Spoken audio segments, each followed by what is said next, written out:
오늘 우리에게 주신 하나님 말씀은 예레미야 31장 10절에서 12절까지입니다. 예레미야 31장 10절에서 12절까지 읽겠습니다. 같이 읽습니다. 시작.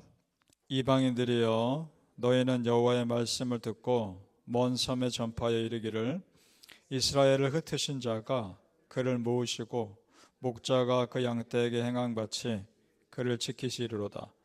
여호와께서 야곱을 구원하시되 그들보다 강한 자의 손에서 속량하셨으니 그들이 와서 시온의 높은 곳에서 찬송하며 여호와의 복 곧 곡식과 새 포도주와 기름과 어린 양의 때와 소의 때를 얻고 크게 기뻐하리라. 그 심령은 물된 동산 같겠고 다시는 근심이 없으리로다 할지어다. 아멘. 오늘 새벽에 예배하신 하나님의 은혜가 우리 성도님들과 함께 하시기를 예수님 이름으로 축복합니다. 아멘. 자, 이방 나라의 웃음거리가 되었던 이스라엘 백성들을 이제 하나님이 이방 나라 보는 앞에서 회복시켜 주신다는 겁니다. 이것은 마치 다윗의 고백 시편 23편, 내 원수의 목전에서 내게 상을 차려주신 하나님, 그대로 해주신다는 겁니다. 시편 23편 5절에 주께서 내 원수의 목전에서 내게 상을 차려주시고 기름을 내 머리에 부으셨으니 내 잔이 넘치나이다. 아멘. 우리 하나님 보란듯이 원수들 앞에서 회복시켜 주시는 하나님을 믿으십니까? 보란듯이 여러분의 삶을 역전시켜 주실 겁니다. 하나님은 하십니다. 하나님께만 붙어 계십시오. 10절 말씀을 제가 다시 읽습니다. 이방인들이여, 너희는 여호와의 말씀을 듣고 먼 섬에 전파하여 이르기를, 이스라엘을 흩으신 자가 그를 모으시고 목자가 그 양떼에게 행함같이 그를 지키시리로다. 아멘. 자, 그렇습니다. 흩으신 자가 모으시고, 하나님께서 흩으실 때가 있으면 모으실 때도 있는 겁니다. 예를 들어 성경 역사에서 하나님이 사람들을 흩으신 대표적인 사건이 있죠. 바벨탑 사건. 사람들이 언어가 하나니까 서로 모여서 하나님처럼 되려고 탑을 쌓습니다. 그래서 하나님 어떻게 하십니까? 내려오셔서 탑을 허무시려고 사람들의 언어를 흩으십니다. 흩으신 사건입니다. 그런데 성경에 보면 또 언어로 사람들을 다시 모으신 사건도 있습니다. 언제입니까? 오순절 성령 강림 사건. 그때 사람들이 성령 하나님으로 충만함 받고 제자들이 방언을 말하는데 그 방언을 각 곳곳에 예루살렘에 왔던 사람들이 자기 나라 말로 듣습니다. 그러니까 그때의 방언은 지금 우리나라 언어처럼 그렇게 말했던 그런 방언인 겁니다. 그렇게 사람들을 모으십니다. 그런데 또 다시 그 예루살렘에 기독교 박해가 있었고 사람들 다시 곳곳으로 흩으십니다. 그로 인해 복음이 곳곳에 전파되죠. 그러니까 흩으시면은 그에 맞는 이유가 있는 것이고 모으심에도 그에 맞는 이유가 있는 겁니다. 중요한 것은 하나님의 흩으심과 모으심의 타이밍이 가장 정확하다는 겁니다. 흩으심으로 인해 내가 겸손해질 수 있는 것이고 모으심으로 소망 가질 수 있는 겁니다. 우리는 그저 그 하나님의 이끄심에 순종할 뿐입니다. 왜냐? 하나님의 흩으심과 모으심이 가장 정확한 타이밍이기 때문입니다. 믿습니까? 아멘. 성도님들, 그래서 내 생각에 조금 하나님의 이끄심이 더딘 것 같다거나 아니면 반대로 조금 빠른 것 같다고 여겨진다 할지라도 하나님의 그 이끄심에 전적으로 신뢰하시기를 축복합니다.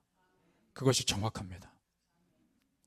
우리가 하나님의 타이밍에 순종하며 감사함으로 받아들일 때 부어주시는 은혜는 기대 이상입니다. 그것이 12절입니다. 다시 같이 읽어볼까요?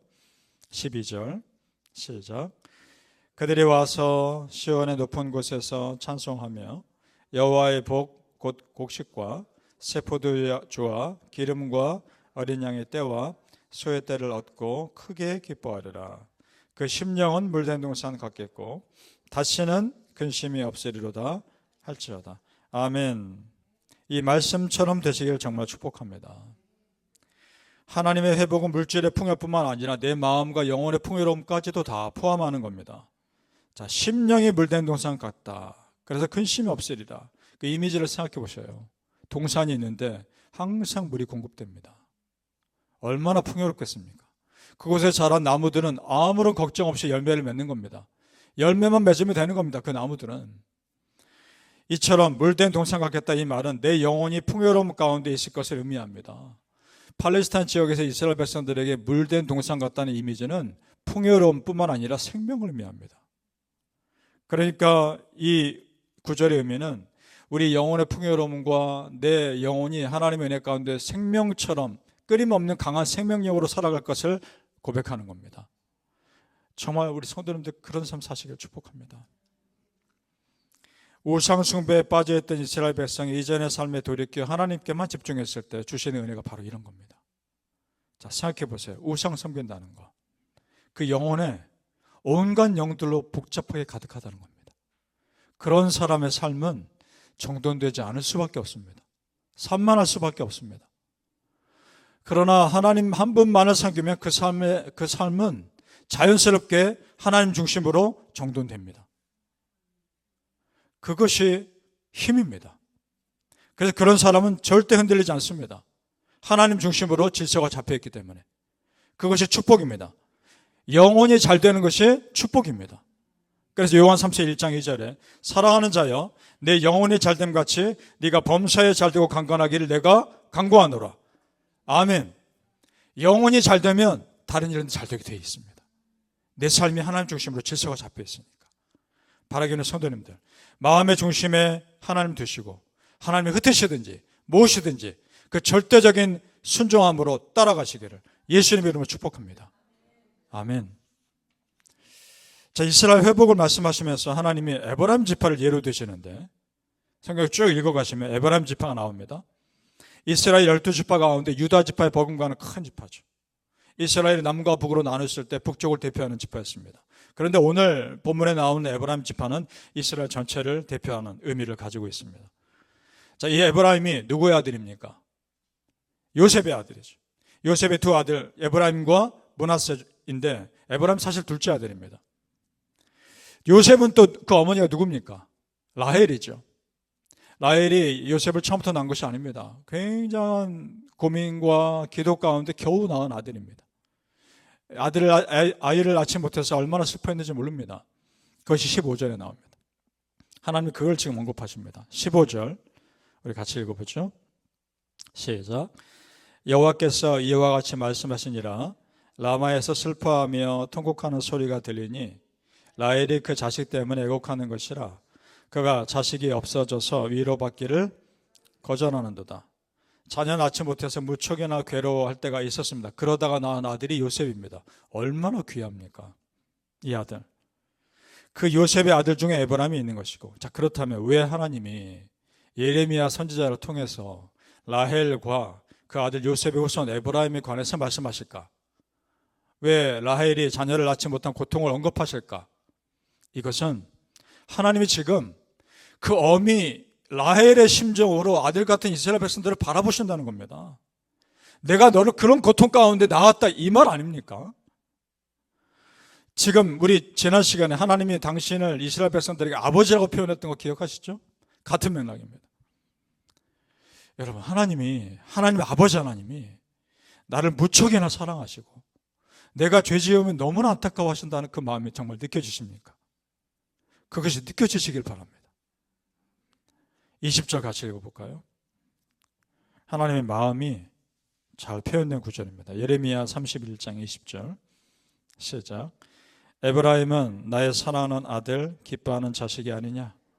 내가 그를 책망하여 말할 때마다 깊이 생각하노라. 그러므로 그를 위하여 내 창자가 들끓으니 내가 반드시 그를 불쌍히 여기리라. 여호와의 말씀이니라. 아멘.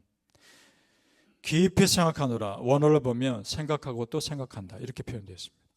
그러니까 하나님이 나를 너무나 사랑하시기에 책망하실 때가 있는데 그때 하나님 마음도 편치 않으시고 생각하고 또 생각하며 살피시는 겁니다. 예를 들어 우리 부모님들 여러분 아시지 않습니까? 자녀가 잘못해서 꾸중할 때가 있지만 꾸중한 부모 마음도 편치 않습니다. 동시에 안쓰러움도 있는 거죠.